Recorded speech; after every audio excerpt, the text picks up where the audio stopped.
हरे कृष्णा। ओम नमः शिवाय।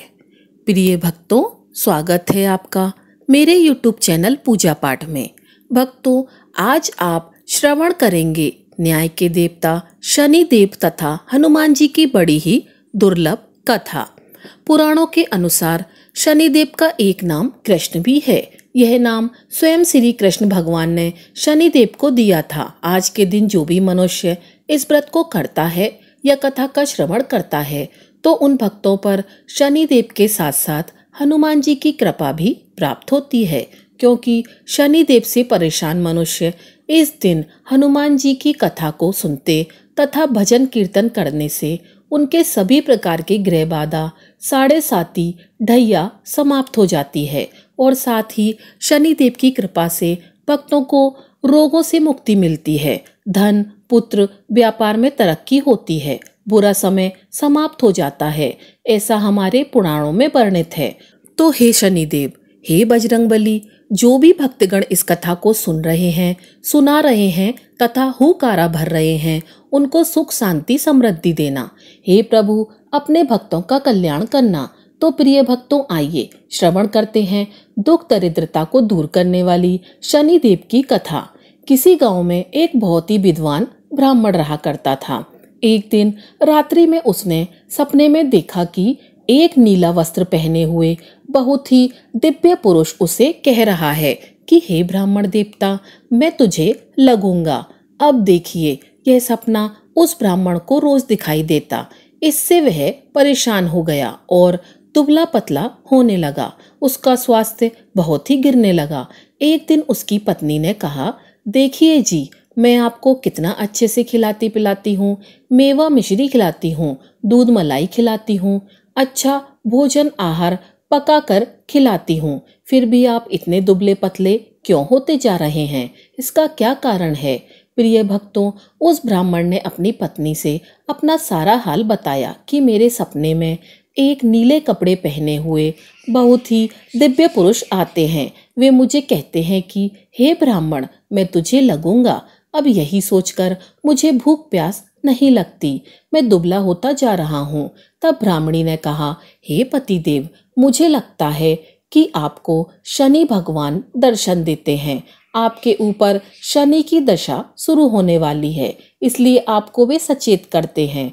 अवश्य ही वे शनि महाराज हैं। अब की बार जब दिखेंगे तो आप उनसे कहिएगा कि आप मुझे सिर्फ सवा पहर ही लगिए। प्रिय भक्तगणों, उसी दिन जब रात्रि होती है तो ब्राह्मण फिर से सोता है और उसके सपने में शनि भगवान दर्शन देते हैं और कहते हैं, हे ब्राह्मण, आज मैं तुझे लगूंगा। तब ब्राह्मण ने कहा, हे भगवान, यदि आप लगना ही चाहते हैं तो लग जाइए, लेकिन यह बताइए भगवान, आप कितने दिनों के लिए लगोगे? तब शनिदेव ने कहा, हे ब्राह्मण, तुम्हारे ऊपर साढ़े साती शुरू होने वाली है, मैं तुम पर 7 साल के लिए लगूंगा। तब ब्राह्मण ने कहा, क्षमा करो भगवान, इतना भारी तो मुझसे झेला नहीं जाएगा, 7 साल बहुत है भगवान। तब शनिदेव बोले, अच्छा 5 वर्ष के लिए लगूंगा। तब ब्राह्मण ने कहा, शनि महाराज, यह भी मेरे लिए ज्यादा है। शनि भगवान बोले, तो ठीक है, 2.5 साल का लग जाऊं। ब्राह्मण ने फिर मना कर दिया। तब शनिदेव कहने लगे, सवा पहर का लगूंगा तो ठीक रहेगा। प्रिय भक्तों, उसे सवा पहर की शनि की दशा लग गई। ब्राह्मण ने नींद से उठते ही अपनी पत्नी से कहा, देखो, मेरे सवा पहर की शनि की दशा लगी है, सो मैं जंगल जाकर समय बिताऊंगा। तुम मेरे खाने पीने का सारा सामान बांध दो और मेरे पीछे किसी से लड़ना मत, घर में बैठी रहना, बच्चों को भी कहीं मत जाने देना और इस सवा पहर में किसी को गाली भी मत सुनाना। ऐसा कहकर ब्राह्मण अपने घर से जंगल की ओर चल दिया। जंगल में ब्राह्मण एक पीपल के पेड़ के नीचे बैठ गया और हनुमान जी का पाठ करने लगा। 1 पहर बीत गया तो ब्राह्मण ने सोचा, बाकी का समय तो रास्ते में ही बीत जाएगा, सो वह वहां से चल दिया और रास्ते में चलते हुए उसे एक सब्जी मंडी दिखाई दी। उसने सब्जी मंडी में से एक बड़ा सा कद्दू खरीद लिया। कद्दू खरीद के अपनी चादर में लपेट करके वह वहां से चल देता है। तभी रास्ते में शनि महाराज एक साधु का वेश बदलकर उसके पास आते हैं और कहते हैं, तुम्हारी चादर में क्या है? ब्राह्मण ने कहा, हे साधु महाराज, मेरे इस चादर में तो कद्दू है। साधु ने कहा, अच्छा कद्दू है तो दिखाओ। जब ब्राह्मण ने अपना चादर दिखाया तो आश्चर्य, उसमें तो उस राज्य के राजा के बेटे का कटा हुआ सर था। यह देखते ही साधु महाराज, जो कि शनिदेव थे, उस ब्राह्मण को लेकर राज दरबार में पहुंच गए और राजा से कहने लगे, महाराज, यह देखिए, यह दुष्ट दुराचारी आपके पुत्र का हत्या करके उसके सर को काट के अपनी चादर में लेकर घूम रहा था। इसे आप दंड दीजिए। प्रिय भक्तों, राजा ने जब यह सुना कि उस ब्राह्मण ने उसके पुत्र को मार दिया है, राजकुमार की हत्या कर दी है, तब राजा बहुत ही क्रोधित हुआ। उसने कहा, मुझे मत दिखाओ, मुझे यह सब कुछ नहीं देखा जाएगा।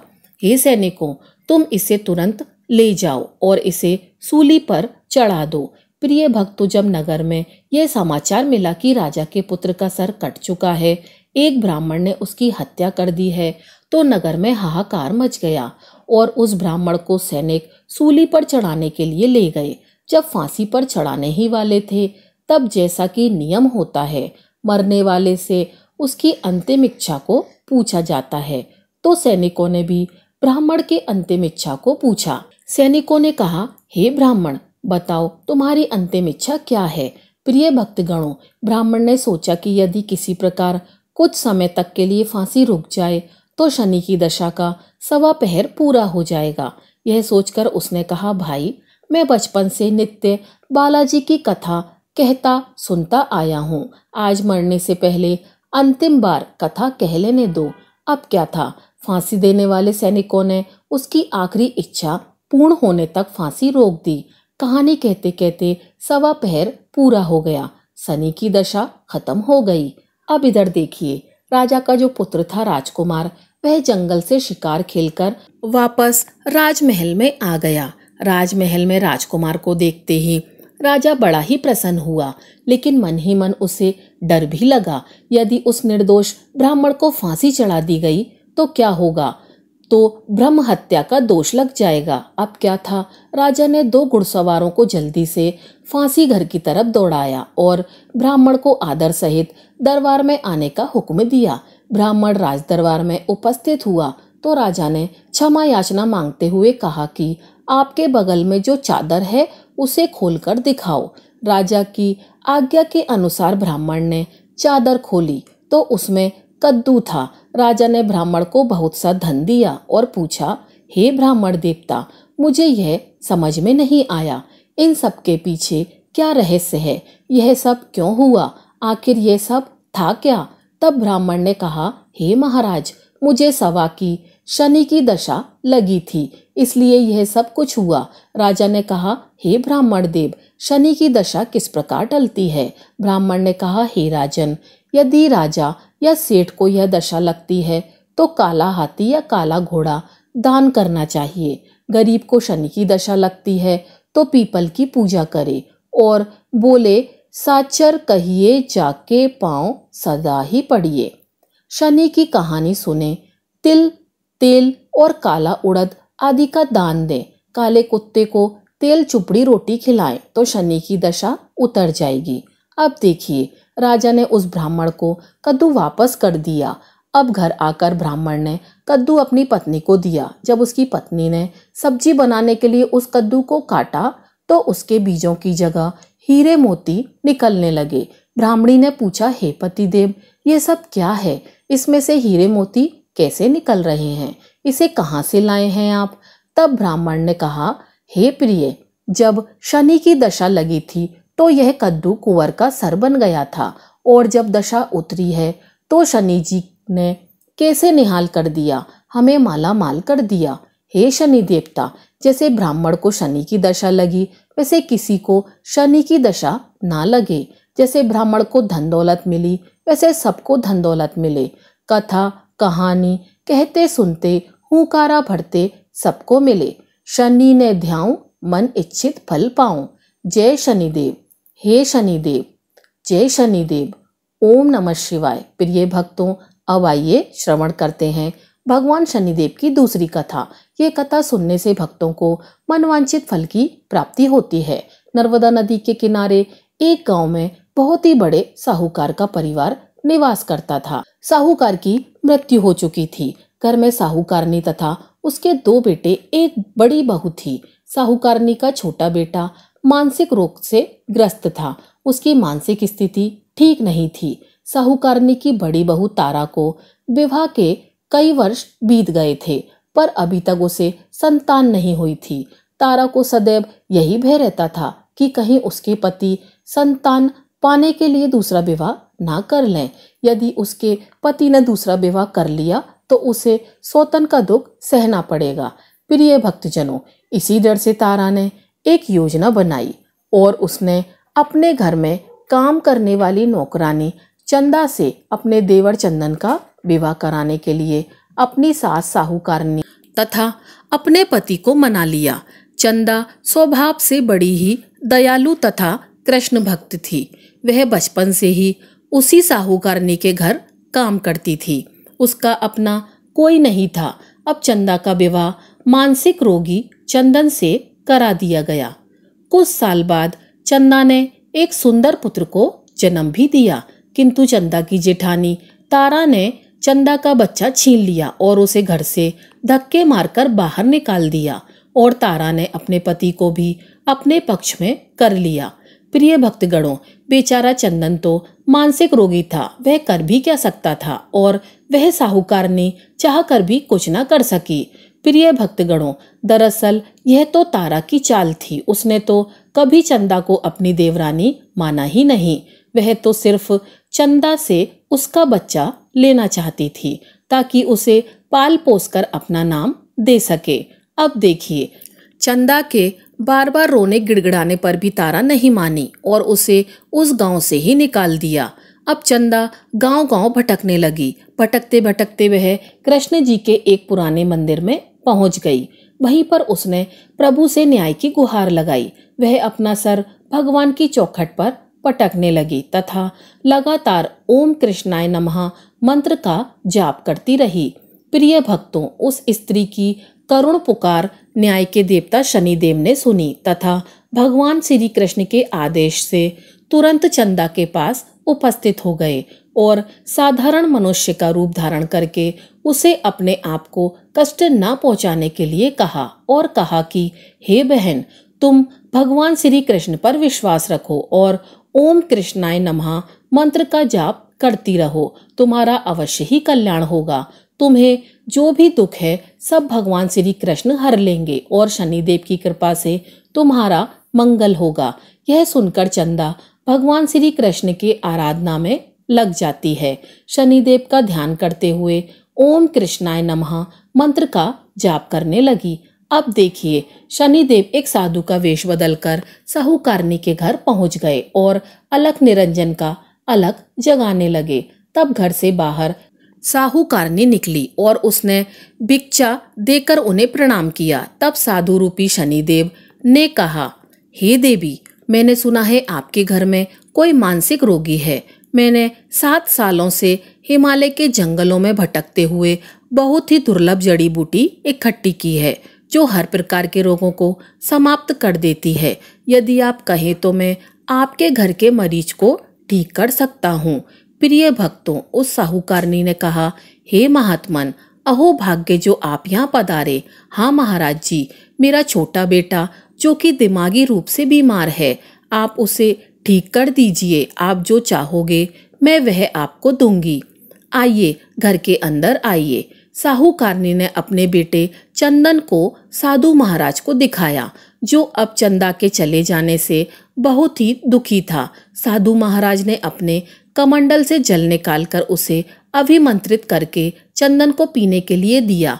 उस जल को पीते ही चंदन बिल्कुल ठीक हो गया और साधु महाराज ने तारा को भी बहुत समझाया कि वह चंदा का बच्चा उसे वापस कर दे और अपनी गलती को स्वीकार कर ले, किंतु वह नहीं मानी। वह तो उल्टे ही साधु महाराज को ही डांटने लगी, यहाँ तक कि चंदन के ठीक होने से उससे ईर्ष्या करने लगी।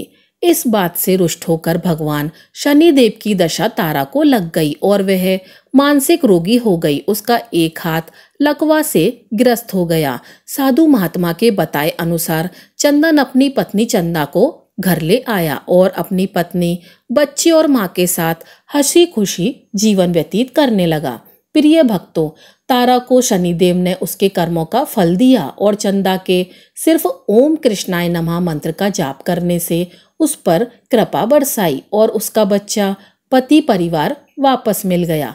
उसका पति स्वस्थ हो गया। जय शनिदेव, जय जय शनिदेव। ओम नमः शिवाय। प्रिय भक्तों, कथा को समाप्त करने से पहले बहुत ही महत्वपूर्ण जानकारी के विषय में, साढ़े साती क्या होती है, इससे लोग क्यों डरते हैं। यह सही है कि साढ़े साती के समय व्यक्ति को कठिनाइयों एवं परेशानियों का सामना करना होता है, किंतु इसमें घबराने वाली बात नहीं है। इसमें कठिनाई और मुश्किल हालात जरूर आते हैं, परंतु इस दौरान व्यक्ति को कामयाबी भी मिलती है। बहुत से व्यक्ति साढ़े साती के प्रभाव से सफलता की ऊंचाइयों पर पहुंच जाते हैं। साढ़े साती व्यक्ति को कर्मशील बनाता है और उसे कर्म की ओर ले जाता है। हठी, अभिमानी और कठोर व्यक्तित्व वाले व्यक्ति से यह काफी मेहनत करवाता है। साढ़े साती के 3 चरण होते हैं। साढ़े साती का पहला चरण नजदीकी रिश्तेदारों और जातकों को प्रभावित करता है। साढ़े साती का दूसरा चरण व्यापार और गृहस्थी को प्रभावित करता है। साढ़े साती का तीसरा चरण बच्चों, परिवार और स्वास्थ्य को प्रभावित करता है।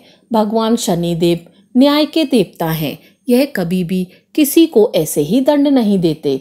यदि दंड देते हैं तो उसे उसके साथ बहुत ही बड़ी शिक्षा भी देते हैं। जैसे एक माता अपने पुत्र की गलती पर उसे दंड देती है, उसकी भलाई के लिए, उसे सही मार्ग पर जाने के लिए, ठीक वैसे ही शनिदेव कर्म और न्याय के पथ पर चलने के लिए मनुष्य को दंड देते हैं, ताकि वह डरकर आगे ऐसा कार्य ना करे और अपने जीवन को सरल और सार्थक बनाए। भगवान शनिदेव तो न्याय की मूर्ति हैं। इनकी पूजा तथा भक्ति करके धन दौलत से संपन्न हो जाते हैं। सफलता की नई ऊंचाइयों को व्यक्ति छूता है, जीवन में तरक्की करता है, घर में सुख समृद्धि वैभव का आगमन होता है, व्यक्ति का जीवन सुखमय हो जाता है।